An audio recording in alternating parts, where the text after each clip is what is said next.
Good Wednesday morning from First UMC here in Kirksville, Missouri. Or if you're joining us later in the day, good afternoon or evening, or if you're anything like me, sometimes these may pop up in a good way in the middle of the night when you can't sleep. So wherever you are, whenever you are joining us, welcome. This is our midweek time to pause together, to take a deep breath, and to ask ourselves the question I've been asking since way last March. Not quite a year ago, but close. Where are we seeing God in these days? For those who don't know, I'm Reverend Jennifer Finley, and I have come to treasure this time each week. It's a built-in time for me to reflect on where God is meeting me in all of the things happening in our world. And I hope it's a time where you can do the same. We do ask that question each week, where have you seen God?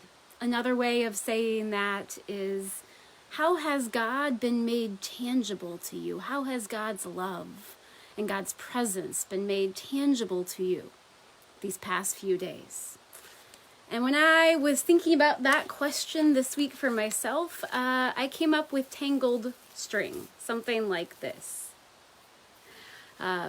It's an image we used a few years ago in our campus ministry worship, where we talked about how sometimes life feels like a tangled string.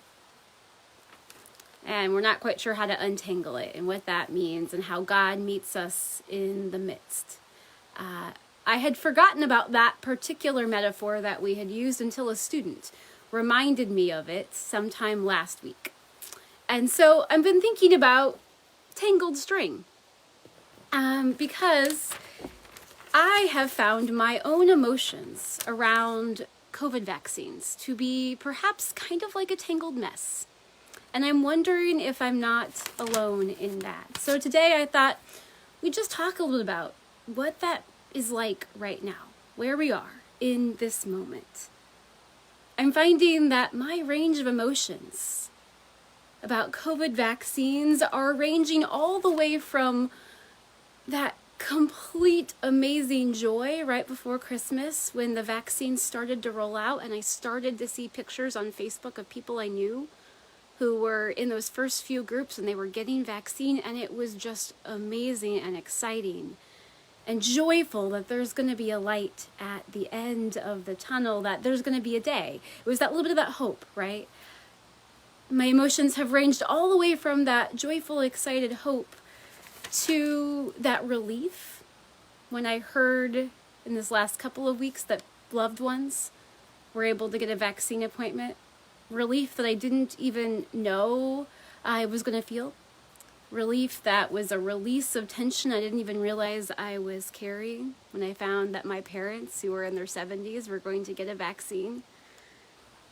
And then there's the anxiety, wondering about when I might get a vaccine, when I might be eligible, what that's going to look like, and what does the middle ground look like. Many of you, I know, have received vaccines already or are on the lists, and I celebrate every single one of those times when someone I know and love gets a vaccine. But then I also wonder about that anxiety of people I know and love getting COVID before they get vaccines. So all the way from that joy to that anxiety to the fear of the unknown and beyond. And I can't imagine I'm alone in that. For many of us who are in Adair County this week, we're also dealing with the fact that winter, this cold and snow, meant that folks who were looking forward to a vaccine today at a drive-through clinic have to wait a little while longer with some more uncertainty to know for sure when that's going to happen, because it couldn't happen outside today. And so, if you're anything like me, we're sitting right in the middle of a tangle of all of the emotions. And what do we do with that? And where is God in that? And you know, there may be some of you out there that are still wondering, is it a good idea for me to get a vaccine? Is that the right move for me and my family? I think for probably most of us, eventually it is indeed the right move, but all of our situations are different and unique, and it's going to be a messy several months, and messy in our own emotions and our own responses. And so I've been wondering, where is God in that tangle, in that web of emotions, that we might feel all of those in relation to vaccines on one single day, or heck, in even one single hour, if you're anything like me. And what I think for myself right now is that God is in the midst of all of those. God created us with emotions. God created us, and God is with us in all of that. And I think it's okay to simply say, yeah, it's kind of messy right now. And God is with us in the messes, in the joy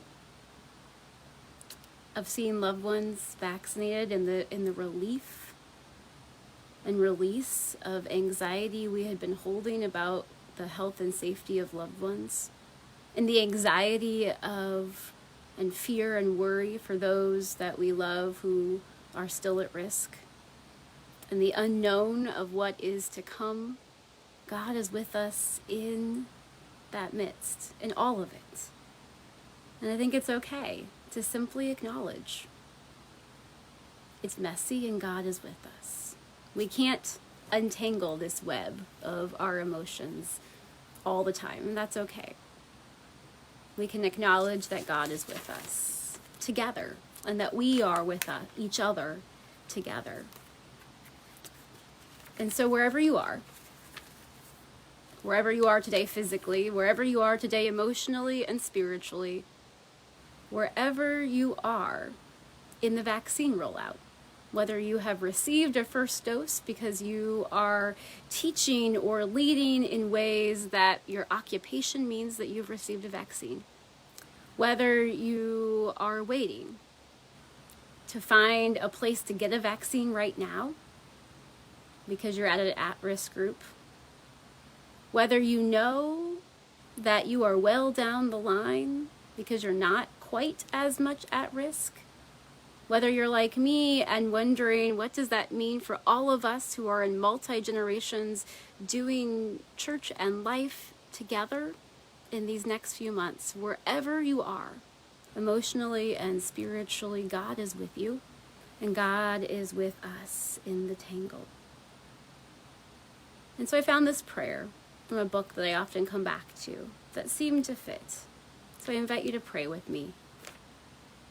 God of promises, sometimes we wait generations for the dawn from on high, sometimes only years. We wait for justice and hope and light and kindness to mingle in the tangle of our days.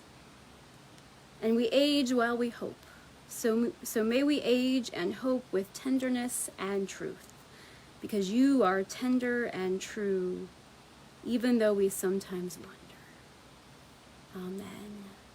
So as we wait and as we hope and as we are in the tangle together, know that God is tender with us and true and abides with us. Go into the day, whatever that holds for you, in that knowledge. Amen.